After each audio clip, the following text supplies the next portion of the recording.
So, first of all, then, what is knowledge exchange and innovation? So the University of Kent defines this as a two-way exchange between researchers, students, and research users to share ideas, evidence research, experience, and skills. It refers to any process through which academic ideas and insights are shared and external perspectives and experience brought into academia.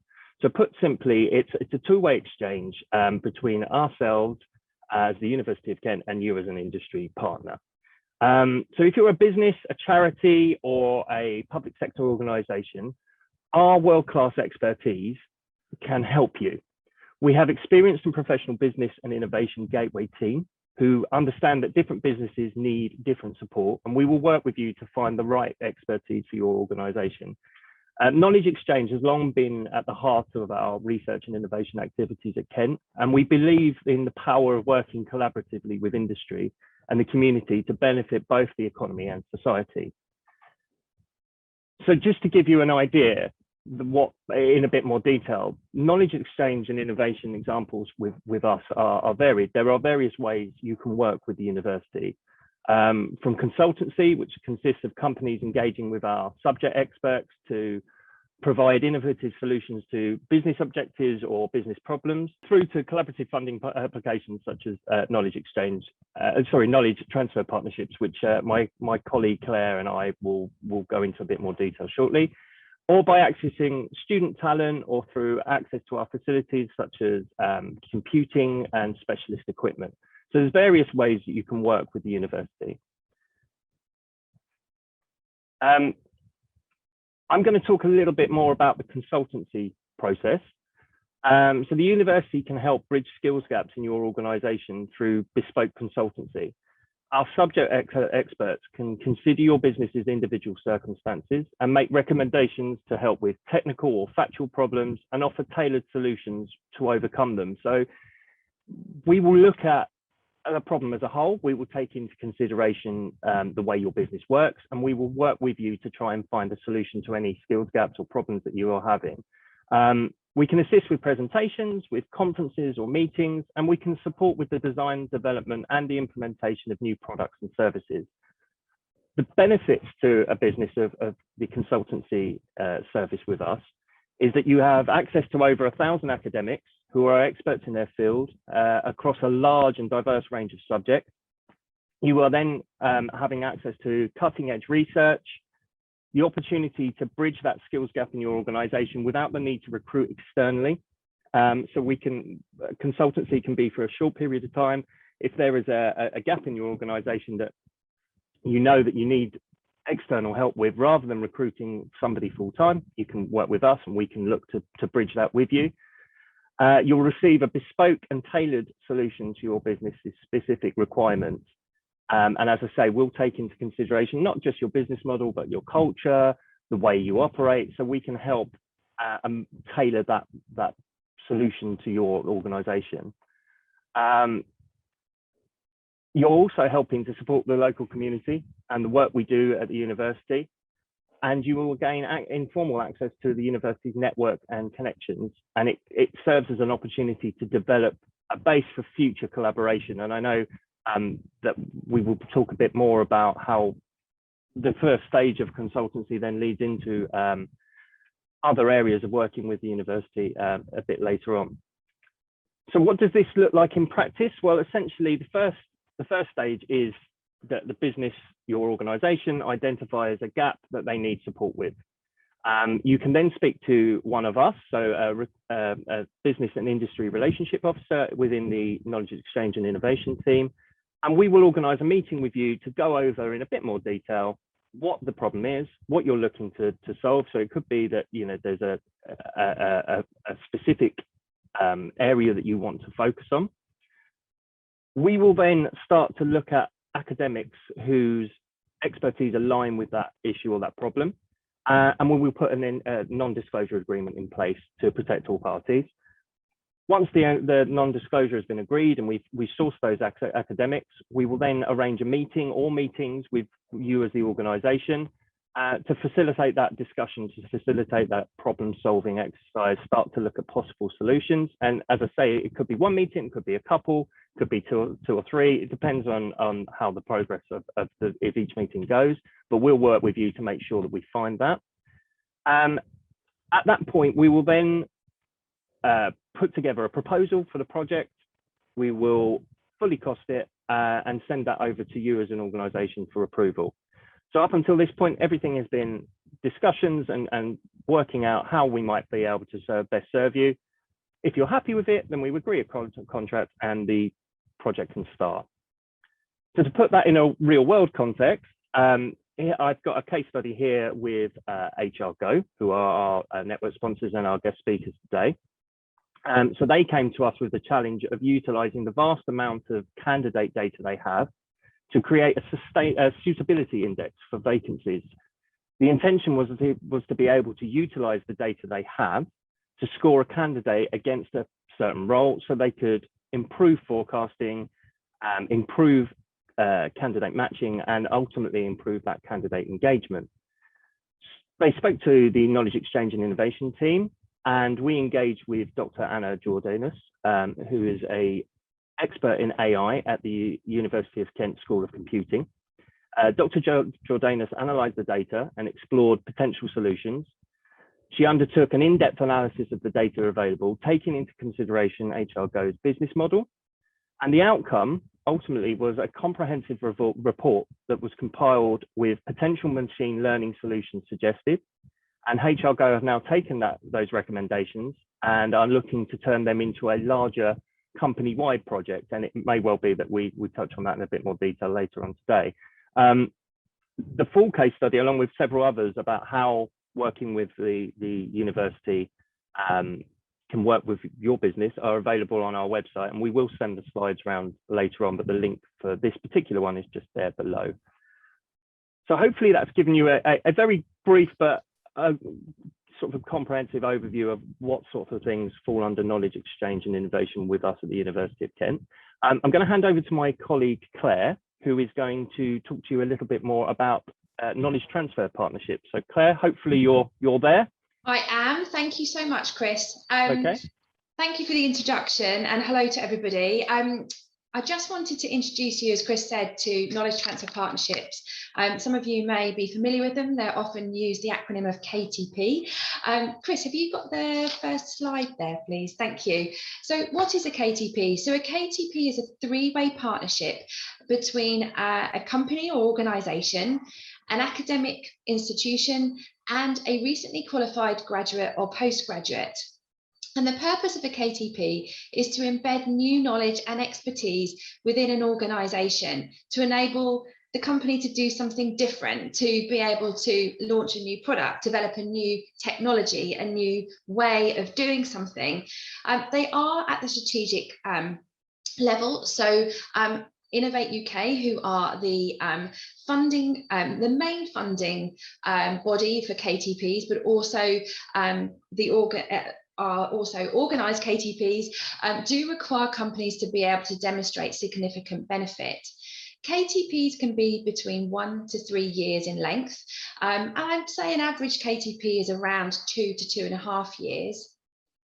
They are able to be in any discipline across the university. We've got, as Chris mentioned, over 1,000 academics, so we've got lots of different areas of expertise, and they can tackle any problem with any organisation, as long as the company is able to demonstrate how the project will enable them to increase their profit. So that's the key criteria for a KTP. At Kent, we've been involved in KTPs for over 30 years, and the programme's been running for 45 years, so it's been highly successful. So just, Chris, if you could just, thank you, start the slide on project criteria. So in order for a KTP to be put forward for submission, it needs to be highly innovative. Innovate UK are looking for projects to be at the cutting edge They need to be something that enables the company to do something differently they can't currently do. If it is a project that tackles that within the organisation, that is fantastic. If it's able to disrupt the marketplace and the sector, that's even better. As I said earlier, they should be strategic level projects.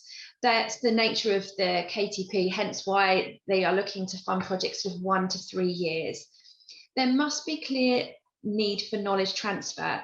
So that's knowledge transfer going from the academics through into the recently qualified graduate or postgraduate and into the organisation. And the new knowledge should be embedded, and the company must be able to say how that be exploited post KTP.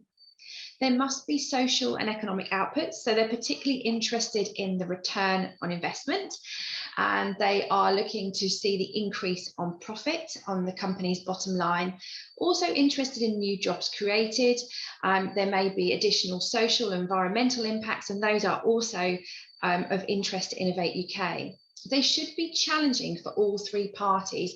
So not only for the company, but for the academics and also for the recently qualified graduate or postgraduate called the associate. And there must be a clear business case. And when we look at KTPs, we're looking at 5 years post KTP. So that is what we're required to do when we're looking at describing the business case of the project. So moving on to the benefits to business. So I touched a little bit on those in the earlier slide, but it is about embedding expertise in the business. This is new expertise that you don't currently have, and being able to really show how that will enable you as a company to do something that you can't currently do, the step change that that gives you. It's about generating new knowledge. Often KTP is about embedding existing knowledge, but often new knowledge arises from a KTP. And from an academic perspective, that's particularly interesting because it feeds back into teaching, enables case studies to be written, papers to be published. Of course, gives you a competitive advantage. Often KTPs enable companies to do something that disrupts the marketplace or increases their market share. And of course, increasing revenue and profits, as I've mentioned, is a really key criteria and a big benefit to businesses that engage in KTP. Often KTPs enable companies to access new markets, whether that's in the UK or internationally. And it can lead to new product development, enhanced service and new technology. And particularly of interest in the last few years is increased productivity. And some KTPs, and I'll come on to those in a minute, around management KTPs, that is a particular area of interest. So benefits to businesses are significant. The return on investment is normally pretty significant. And what I would say is the recently qualified graduate or postgraduate that's recruited for the KTP actually sits within the business, delivering that project day to day. So they're employed by the company, but they work delivering that project. So moving on to management KTPs. Management KTPs are a new stream of funding. They are very similar to the core KTPs that we submit and that are we're able to submit under any discipline. But these enable companies to look at sort of culture change. They're people-centric KTPs. They're enabling companies to look at leadership, executive leadership, looking at cutting-edge thinking. And often they involve academics from our business school or our School of Psychology. And these have a separate stream of funding. And if this is of interest, then please do let me know and we can share further information about those. So I just wanted to touch on the application process. It probably looks quite long there, but I just wanted to just flag a few things around the application process and how we support you in submitting a KTP. So just as Chris said earlier on, it's about developing an idea. What is your strategic need within your business and how can the university help you with that? So what we would look to do is match you with expertise that we have at Kent, and we would look at developing a short proposal around what we think the KTP is going to deliver, what are the benefits to you, and provided that we meet the key criteria, we move into a more formal process of submitting the KTP. Submission dates typically are every couple of months, and we tend to hear the outcome 8 to 9 weeks after submitting the KTP. but we support you at Kent every step of the way, from the inception of the idea through to submitting the proposal and the live running of the KTP. So projects are well supported, and I would say often lead to far greater outputs than we had originally perhaps anticipated when we submitted the KTP.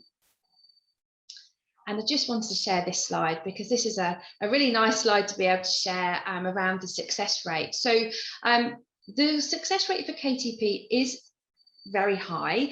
The current success rate based on the last figures we had was 72%. I have to say at Kent, we have 100% success rate for the past 7 years. So we do work very hard at an early stage to understand whether we think the KTP has a good chance of being funded. And we work closely with a regional KT advisor who comes on board and endorses the project and also reviews it before submission.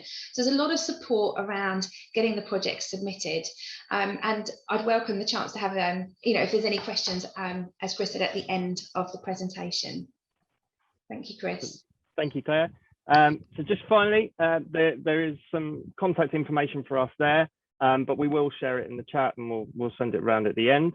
That is all from myself and Claire. And I believe we are now going to hand over to James. James, are you there? I am indeed, yes. Wonderful, wonderful. I will pass over to you, James. Fabulous. Okay, I'm just gonna share my screen. Bear with me 1 second. So, hello everyone. My name's James. I'm the head of Careers and Employability here at the University of Kent. My colleague Matt Cook was due to deliver this session, and anyone that's ever met Matt will know he's one for words, and so the slides are slightly longer than I probably have time for, because I in no way can I physically speak that quickly. So I'll do my best. What I've been asked to do is kind of give you a bit of an overview about how we work with businesses to secure talent, whether that's kind of internships, placements, work experience, or graduate hires. And so I'm just going to kind of walk through some of the things we do. Now, obviously, you probably heard a bit about the university, so I won't dwell too much on this. This is our Canterbury campus, but obviously we also have a campus in Medway. And we have 6 academic divisions that cover a broad range of subject areas. And so we do cover the wide variety. So if you're looking for talent, whatever it's in, then we probably have it somewhere in a cupboard somewhere on campus. The university committed a few years ago in terms of how we develop and support our students in growing as individuals to a series of graduate attributes. And these are the kind of attributes and their underlying skills that we aim to develop and kind of highlight in their time here at the university. And we do that through a whole variety of things, both through the curriculum, but in a co-curricular way as well. And so we provide opportunities, things like leadership and team management training, training in online digital marketing and other things that students can do alongside their degree. So sometimes we kind of get a bit blinded by the subjects people are studying, but at the university we try really hard to provide students with a wealth of opportunities to develop skills and attributes beyond the subject itself. We have a dedicated employer engagement team who look after vacancies and also relationships with employers. And I think that's one way that we're a bit different from some other institutions, is that for us it's about finding ways of supporting you in kind of raising the profile of your brand and finding the right student. And we have a whole range of mechanisms we do that. And so often the easiest way of kind of reaching out and finding the kind of solution to whatever problem you have is just pick up the phone, have a chat with us, and we'll help you with that. And so we also work very closely with our student union's job shop, who provide free of charge advertising for part-time and seasonal work. And actually this year they've just moved into using the same platform as us, and so now all student vacancies sit in the same place, and so you could submit vacancies very easily if that's all you wanted to do. Just as a very quick case study, TMLEP came to us because they really wanted to raise their profile as an organisation, as a destination really for graduates to think about after they leave the university, and they were really struggling with graduate hires. We did a few activities, including workshops, as well as providing a prize through our employability point scheme, which I'll talk about in a moment. And what we've seen now, as that partnership's grown, they now recruit around 5 graduates a year through us. And Matt is in very regular contact with them to kind of meet their recruitment timescales and needs. So it really does work if we're kind of working in partnership. And so again, just reach out if you need anything. We provide quite a wide range of opportunities to meet students, and sometimes meeting someone's the easiest way to get to know them. And so we, as a service, deliver 600 to 700 events per year, where employers come on and speak to our students. One of those events is our Careers Fair, which is an annual one. This year, we're partnering up with 8 other universities in the southeast to run a joint one that is fully online. But also the Careers Fair is part of our Employability Festival, which is 2 weeks of focus on students developing skills and thinking about their future. And in a normal year, we'd have more than 100 workshops in those 2 weeks. So it's pretty full on, but it kind of benefits from that wider promotion that sort of exciting event receives. We also have themed weeks throughout the year where we kind of focus students' ideas. And so there's a few of them kind of just listed there on the slide. But for us, it's about, what are our students asking for and how can we bring employers on to kind of to meet that need. As well as kind of delivery of adult lectures and workshops throughout the year. And we also have things like an SME recruitment fair. So our main careers fair happens this year, it's the 20th of October. But we also recognise that smaller businesses don't recruit that far in advance. And so we also run a local or SME recruitment fair in March, as well as other events and activities through the year as well.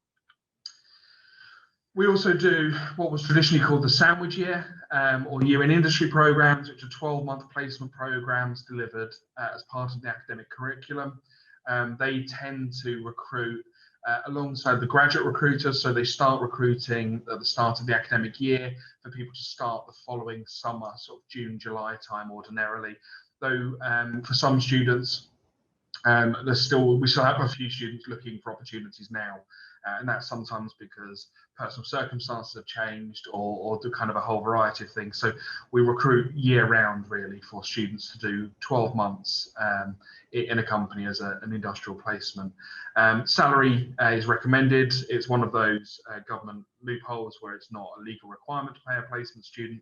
But what we usually see is salary at around 70% of market value for that role, as a kind of guidance. And we see that SME placements in particular are increasingly popular among students because of the huge value that those organisations are able to bring to the students' learning.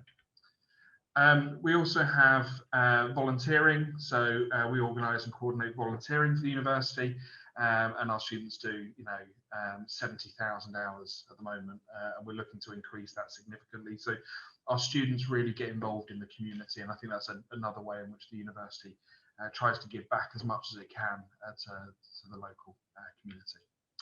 The Employability Points Scheme.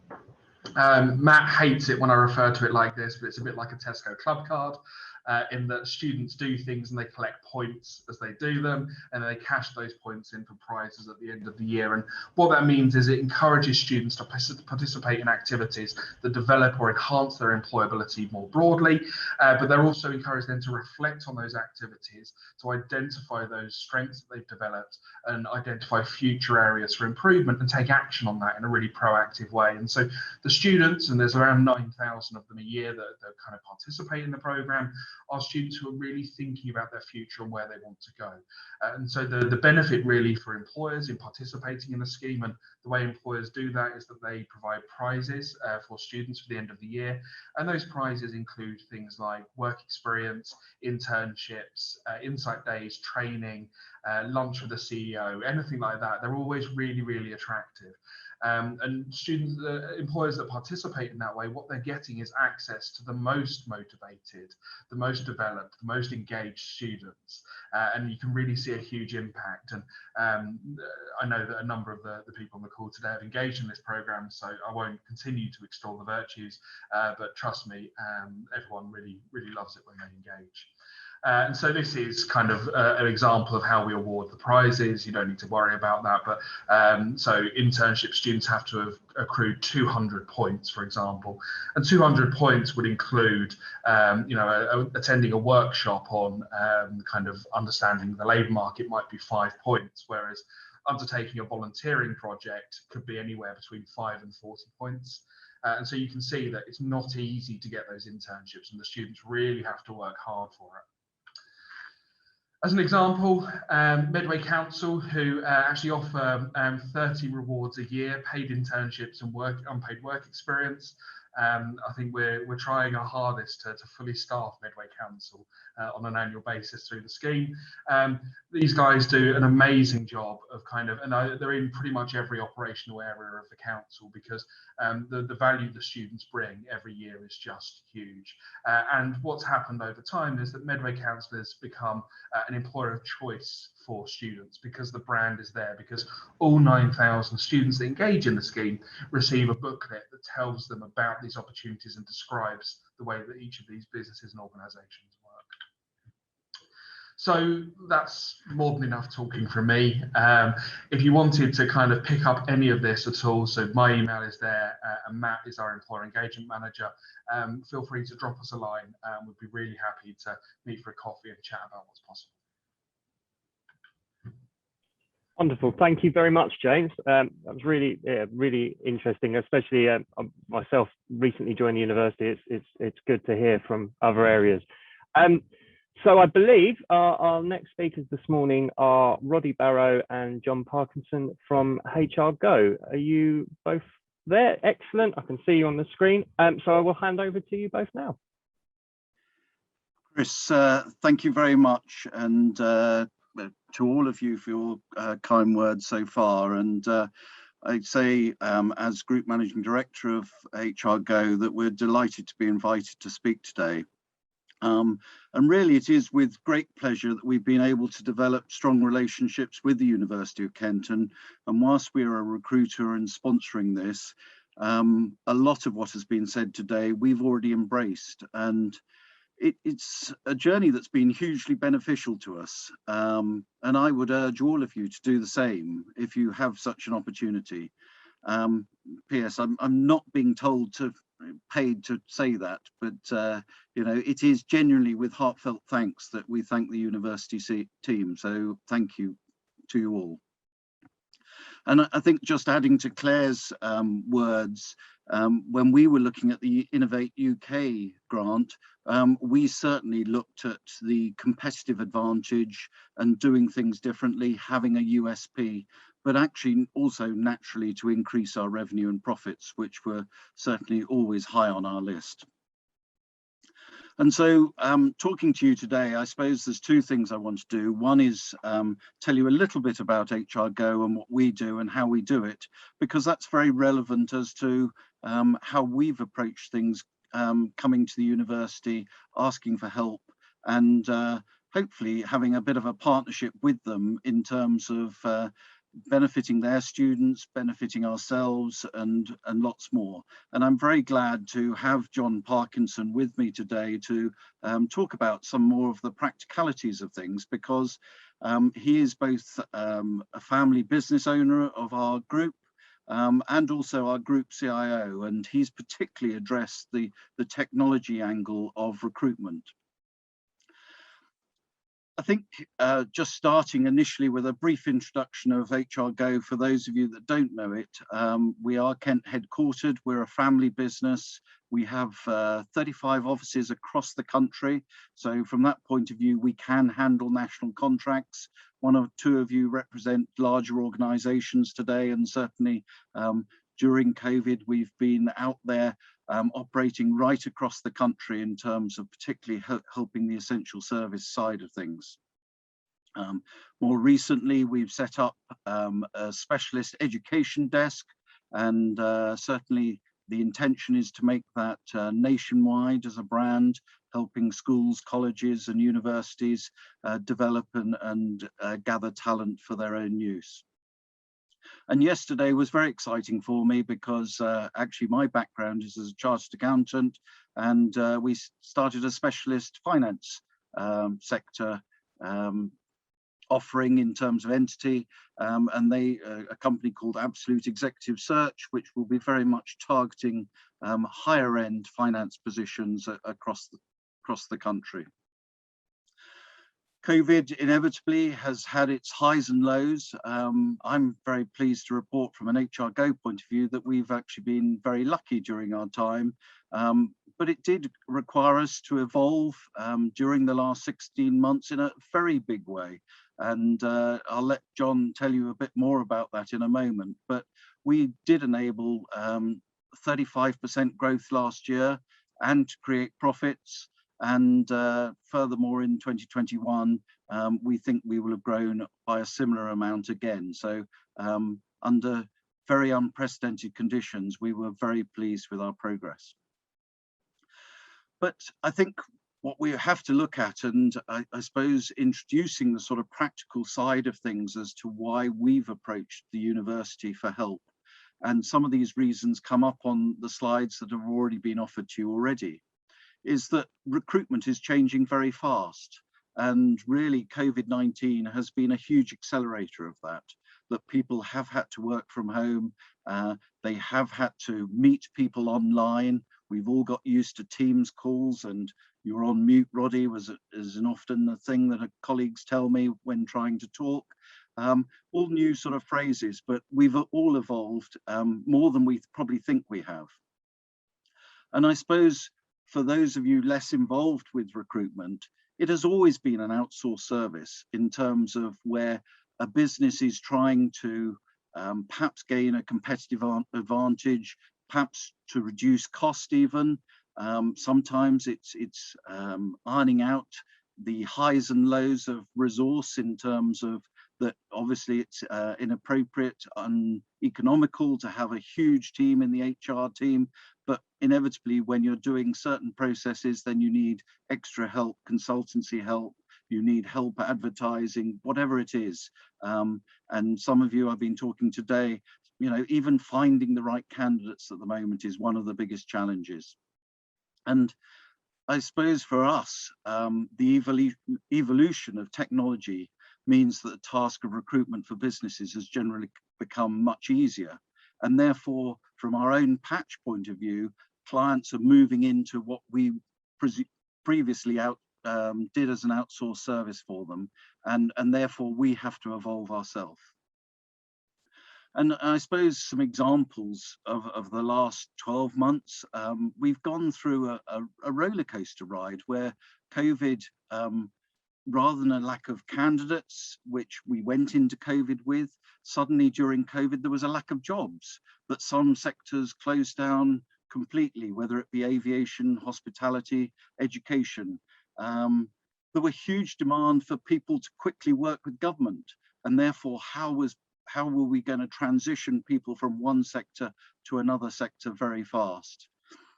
As well as, I think one of the things we saw with what I would call perhaps our traditional clients is that there was a lack of trust in the future, and everyone wasn't sure what was going to happen in the next 12 months, 18 months.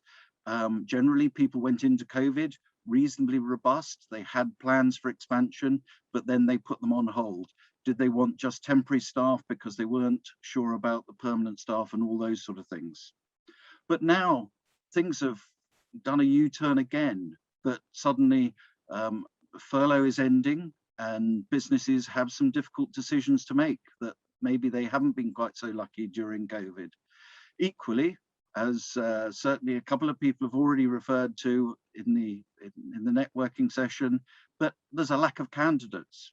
And we're seeing that across multiple sectors, and whether it be drivers, teachers, nurses, blue-collar workers, fruit pickers, you name it. You know, there is a shortage at the moment, and that's been compounded by Brexit happening 18 months ago, and sort of being hidden by the fact of COVID, because there were people who weren't working in their own jobs, perhaps on furlough, who were able to pick up that part-time work in the meantime. And I think equally what we're seeing very currently is a desire for businesses to move away from temporary staff to permanent staff, because they feel that where there is such a shortage in the candidate market, then actually the permanent job is more attractive to some. And of course, if you then compound that with a bit of IR35, where the rules were changed, that workers who would have been an employee, if they were providing their services directly to the client, paying broadly the same income tax and national insurance as employees. So as a business, we've been looking for ways that we can try and address such issues, providing services to meet both our client and candidate needs. Clearly, there is no easy solution, but information in the form of consultancy expertise around a process and data, we feel is certainly very key.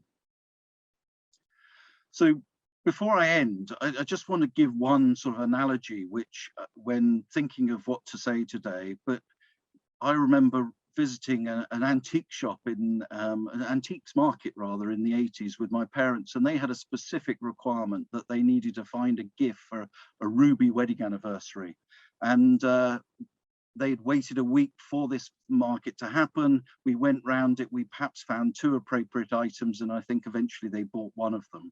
And the difficulty was, actually, it was a fairly inane object and probably completely useless to the people they gave it to. But nevertheless, it was ruby coloured, and it was going to be the gift for their ruby wedding anniversary. In contrast, now we have the wonderful eBay, and you go on there and look for a ruby object, and you will find hundreds. And it's more about the choice that you have before you as to how difficult it is.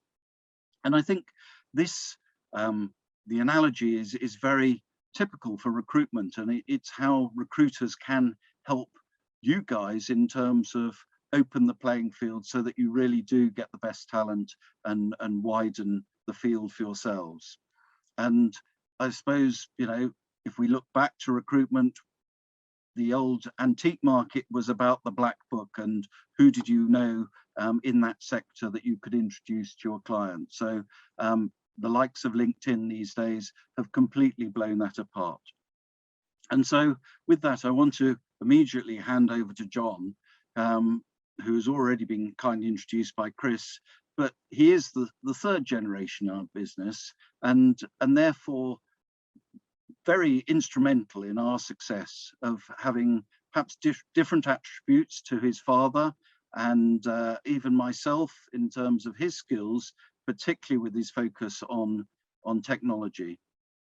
And I think I would like, therefore, to hand over to John and allow him to tell you how he's been working with the university and how we've developed the technology during the last 18 months. Over to you, John. Thank you very much. Thanks, Roddy. I wonder if I'm going to pop up on the screen all big now. We'll see. I think so, probably. So as Roddy said, I'm John Parkinson. I'm a 3rd generation family owner of HRGO PLC. And as Roddy said, I'm the Group Chief Information Officer. So in that role, I'm responsible for the group's digital strategy and our use of technology. And in my 8-year career at HRGO so far, the early days were about building infrastructure. So we spent a lot of time making sure everybody had the tools that they needed to do a good job. But recently, over the past 3 to 4 years, they've changed, and my focus has been more on how we use technology to enhance the experience of people looking for work, and how we use technology to provide a better service for customers that want to hire people. And that's what I was going to talk to you a little bit about today. So there were two main things that I wanted to focus on. The first is attraction, which is very important at the moment because of the labour market having changed post-COVID. And then the second thing I wanted to talk to you about was onboarding. And then lastly, I thought, given we've been talking a lot about partnerships with the university, I would run through the projects that we've been doing with the interns on our employability points scheme and share some of those ideas with you today. So the first one is attraction. And I wanted to share with you some of the insights that we have around the candidates that are looking for work with us, approximately 500,000 people a year come to us to find work with one of our clients. So we have a considerable amount of data. We have many millions of data points on the people that are looking for work with us. What we found, which is probably obvious to you all if you're looking for work, but has increased since the pandemic, is that candidates are not looking for work during office hours. People are now looking for work on their smartphone. We're finding 60% of people that want to apply for a job with one of our clients are doing so on the move or on the go. And interestingly, during the pandemic, the government relaxed the rules around right to work checks, which was hugely important for us, which meant that we could verify a candidate's eligibility to work in the UK over video while they were at home. And funnily enough, many of those people that went through that process with us, we would find them in bed or in their pajamas or with a cup of tea in their hand on the sofa looking for work, and they would hold up their passport in their pajamas and we would verify them for work. And I suppose it's just a good example of how we need to adjust the way that we deal with candidates to suit them, especially in a market where labour is scarce.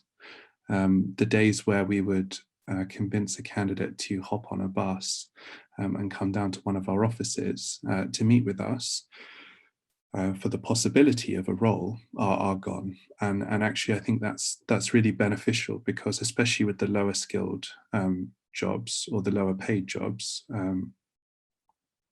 candidates, it's a huge expense and a huge investment for them to make that journey to come and meet us, when we have the technology to ask all of the questions that we need to ask and do all of the checks that we need to do online. And one of the things we invested in building right at the start of the pandemic was we built a team of dedicated video operators who sit there from 6 a.m. to 6 p.m. And candidates can hop on calls with them at any time and go through the various questions that we need to ask them and checks that we need to do in order to find them a job. The other thing that we've been thinking about is how we add value to candidates in the job search. It can be a pretty soul-destroying process looking for work. You end up applying to, well, some of the people I've been talking to, 100+ jobs in order to find some interviews. We've been thinking a lot about how we add value whilst people go through that process. We offer more transparency or make it more interesting to them. So in terms of transparency, we use our candidate portals, which we've built to give the candidate more information about their application and how it's progressing. It's a common complaint of the employment process that people don't know where they stand. So that's a problem that we definitely want to solve.